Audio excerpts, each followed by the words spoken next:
예, 안녕하세요. 대한민국이 좋아지고 있습니다. 오늘은 제 입꼬리가 올라가고 있습니다. 오다가 나온 속보입니다. 코스피가 3,000을 뚫었다고 합니다. 대한민국 국민 여러분, 축하드립니다. 지금이 경제가 살아날 골든타임입니다. 대한민국 국민들께서 윤석열 정권 파면시키시고 이재명 대통령 만들어 주신 덕분에 그 무섭던 서슬퍼렇던 12월 3일 비상계엄 발표되던 날 대한민국 국민들께서 국회로 와서 국회의원들이 비상계엄을 해제시킬 수 있도록 저희들을 지켜주신 덕분에 새로운 세상은 만들어졌고 코스피가 3,000을 뚫었습니다. 환율은 1,370원대로 내려갔습니다. 지금이 골든타임입니다. 제가 전국민 민생회복지원금이 필요하다고 원내대표 후보일 때부터 요청했는데 어제 추경안도 확정되었습니다. 전 국민에게 국민이 낸 세금을 다시 돌려드리면서 경제 살아날 마중물을 만들게 하고 어려운 분들에겐 좀 더 두텁게 지원함으로써 대한민국이 이제 경제 회복할 수 있는 골든타임이 되었습니다. 다시 한번 국민들 덕분입니다 라고 하는 말씀을 드립니다. 저희는 이재명 대통령 후보 시절 인구미래위원회, 이재명 대통령 후보 직속 인구미래위원회 위원님들입니다. 이 귀한 분들이 대한민국의 인구위기, 이 인구위기 이대로 놔두면 대한민국 소멸한다. 모든 국민이 동의하고 있습니다. 그런데 이것을 내일의 성장 기회로 만들어야 된다라고 모여주셨고 함께 저희들이 준비를 했습니다.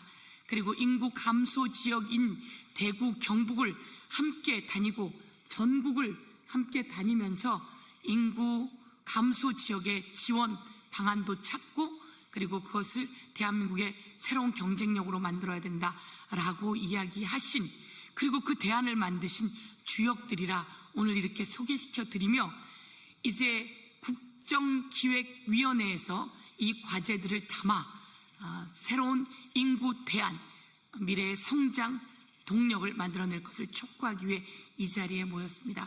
저는 위원장이었던 서영교, 오른쪽으로 소개해드리겠습니다.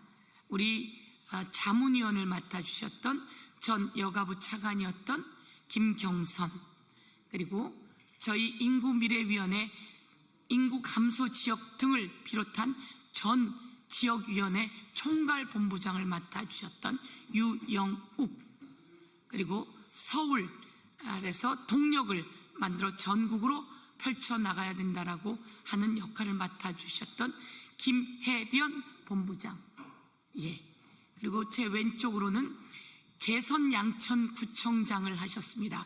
참 뛰어난 재원입니다. 여성으로 서울의 구청장을 재선한다는 건 보통 일이 아닌데요. 향후 큰 역할들을 저희가 이 인구미래위원회에서 또한 요청드리면서 저희 부위원장을 맡아주셨던 김수영, 저출산 고령화위원회 사무처장 역할을 맡아주면서 우리의 주요 역할을 맡아주셨던 분과장, 본부장 역할을 한 박진경, 그리고 건강보험공단 지사장을 역임하면서 우리 인구미래위원회의 건강사회행복위원회 위원장을 맡아 전국 조직을 또한 꾸린 김삼용 이렇게 위원장님이십니다. 이렇게 여러분께 소개를 시켜드리면서 제가 우선 기자회견문을 낭독하고 10개의 아젠다가 있습니다. 이 아젠다를 우리 김경선 전 차관이시자 자문위원께서 말씀해 주시겠습니다. 새 정부가 출범한 지 보름이 지났습니다. 2주가 간 넘은 기간 동안 이재명 정부는 많은 일을 했습니다. G7 정상회담에 참석해 대한민국이 돌아왔음을 전 세계에 알렸고, 국정기획위원회가 출범해 새 정부 구성을 위한 기초작업이 한창 진행 중입니다. 전국민 민생회복지원금도 오늘 국무회의에 상정되어 조만간 국회로 넘어와 논의될 예정입니다. 그리고 코스피는 3,000선을 뚫었습니다. 민생과 경제를 살리기 위한 현안들이 빠르게 진행되고 있음을 국민께 보고드립니다. 저는 지난 22대 대통령 선거 후보 직속 인구미래위원회 위원장으로 인구 문제 해결을 위한 다양한 논의를 진행했습니다. 비록 한 달 남짓이라는 짧은 시간이었지만 각계각층의 전문가들로 구성된 인구미래위원회는 당면한 현안을 해결하기 위해 실효성 있는 수많은 방안들을 찾는 데 노력을 기울였습니다. 그 결과 정책 재원집을 발간하게 되었고 10대 정책 과제를 만들어 발표했습니다. 인구 문제는 오늘날 대한민국이 처한 가장 중요한 문제입니다. 인구미래위원회에서 논의된 여러 정책 제안들 중 핵심적인 내용을 국민께 다시 한번 알려드리기 위해 이 자리에 섰습니다. 첫째, 인구정책 컨트롤 타워, 인구정책 컨트롤 타워가 필요합니다. 인구정책 컨트롤 타워 역할을 할 수 있는 행정조직이 필요합니다. 지금까지 저출산 고령사회위원회는 대통령 자문기구로서 소속된 직원도 없이 각 부처에서 파견을 받아 업무가 진행되어 왔습니다. 업무의 몰입도나 집중도가 행정조직보다 당연히 힘든 상황이었습니다. 이제 부처 간 이해관계를 조정할 수 있는 기능이 필요합니다. 자문에 그치지 않고 인구 정책을 전담하여 정책 입안, 조정 등 지속적으로 정책을 강력하게 추진할 중앙행정기구가 필요합니다. 인구정책 컨트롤 타워가 필요합니다. 그것은 강력한 중앙행정기구가 필요하다고 정리해 드리겠습니다. 둘째입니다. 저출산을 극복할 수 있는 실질적인 대책이 필요합니다.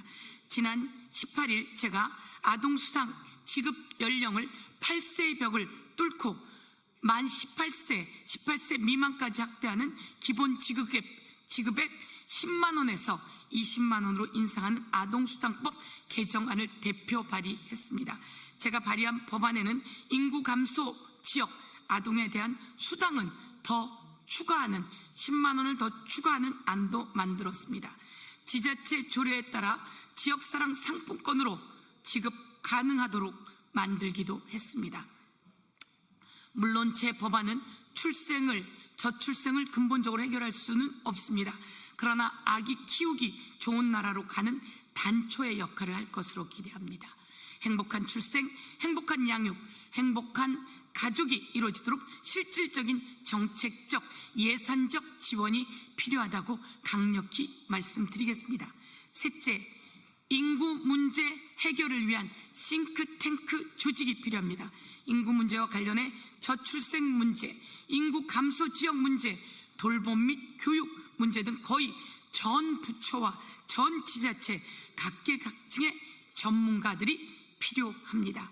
더구나 이 부분은 정부 초반에 집중해서 논의해 빨리 그 기틀을 잡아야 합니다. 저 또한 인구미래위원회 활동을 이어가 인구 문제에 대한 다양한 아젠다를 지속적으로 다룰 수 있도록 포럼을 만들어 각 분야 전문가, 교수님들, 정책 담당자, 지역 전문가 분들과 함께 논의해 나가겠습니다. 인구 문제, 저출산 문제, 초고령 사회 인구 감소 지역 문제 등 다양한 현안들이 얽혀 있습니다.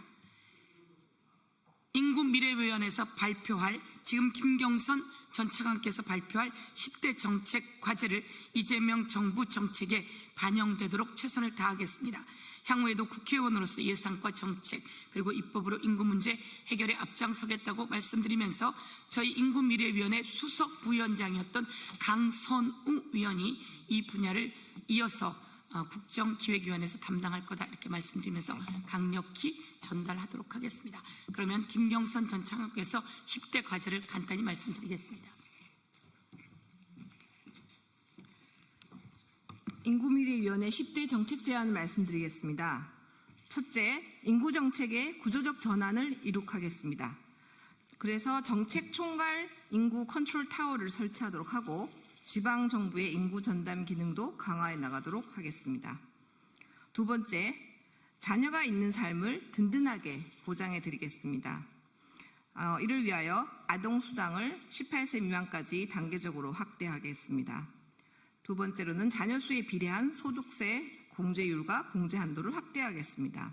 세 번째로 플랫폼 프리랜서 등 모든 취업자에게 육아휴직을 확대해 나가도록 하겠습니다.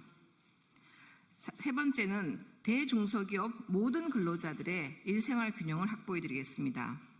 이를 위하여 중소기업 유연근무, 대체인력 인건비, 인프라 구축비를 적극 지원하고 우수기업에 대한 세제 지원과 정부 포상 등을 추진해 나갈 것을 건의합니다. 네 번째로는 청년을 위한 일자리, 소득, 주거, 3중 패키지 지원으로 결혼과 출산의 기쁨을 누리는 기반을 조성하겠습니다. 이를 위하여 청년 구직활동 지원금 확대, 채용 연계형 직업교육 확대, 그리고 청년 미래적금 제도를 도입하도록 하겠습니다. 그리고 신혼부부에 대한 공공임대주택도 확대해 나가도록 할 계획입니다. 다섯 번째, 선배 시민들의 건강한 노후를 지켜드리겠습니다. 저희는 이 고령자라는 용어보다는 선배 시민이라는 용어를 사용하기로 하였습니다. 이분들이 앞으로 초고령 사회를 이끌어 나갈 중추적인 역할을 하실 수 있기 때문에 용어도 그렇게 하도록 하였습니다. 이를 위해서 지자체 중심의 의료, 간병, 요양, 돌봄의 연속 지원 체계를 구축해 나갈 필요가 있습니다. 또한 간호와 간병, 통합병동을 확대하고 간병비에 대한 공공부담 확대가 필요합니다. 여섯 번째, 선배 시민들이 일터와 지역사회에서 역량을 발휘하도록 하겠습니다. 노인 연령의 재조정, 연금 수급과 주된 일자리에서의 은퇴 연령의 단계적 일치가 필요합니다. 아울러 연금이 감액되는 제도들이 많이 있습니다. 이를 단계적으로 폐지해 나갈 필요가 있습니다. 일곱 번째, 전략적 지역산업 육성으로 지역경제를 살리겠습니다. 햇빛연금, 바람연금 등 소득 증대를 위한 다양한 방안을 강구하도록 하겠습니다. 아울러 인구 감소 지역에 대한 맞춤 특례 제도를 정비해 나가도록 하겠습니다. 여덟 번째, 농어촌 및 지역 중소기업의 인력 부족 문제가 심각합니다. 이를 덜어드리기 위해서 지역 맞춤형 외국 인력의 공급 활용 체계를 구축하고 중소기업 외국인 전문 인력의 장기 근속을 추진해 나가겠습니다. 아홉 번째, 인구 변화를 수용한 살기 편하고 안전한 도시를 만들겠습니다. 농어촌 도로의 평탄화, 태양광 가로등 설치 등 모든 세대에게 안전한 도시 설계가 필요합니다. 아울러 선배 세대들을 위한 선배 세대 친화형 뉴빌리지의 정착도 필요합니다. 마지막으로 열 번째, 인구 위기를 성장의 기회로 삼겠습니다. 돌봄 로봇의 개발과 보급 등 에이지테크 산업을 발전시켜서 일자리를 창출하겠습니다. 아울러 AI 기반 의료 등 첨단 부문에 있어서 고용 창출도 적극 추진해 나가도록 하겠습니다. 이러한 10가지 정책 제안은 우리 인구미래의 활동 성과로서 저희가 마련하였고, 이 부분에 대해서는 정책기획위원회와 부처에 전달해서 앞으로 인구정책을 추진하는 데 반영되도록 적극 노력하겠습니다. 감사합니다. 너무 잘하셨습니다. 예, 저희들 이렇게 10대 과제 정부에 전달해서 꼭 이 인구의 위기를 미래의 성장의 기회로 만들어 내겠습니다. 감사합니다.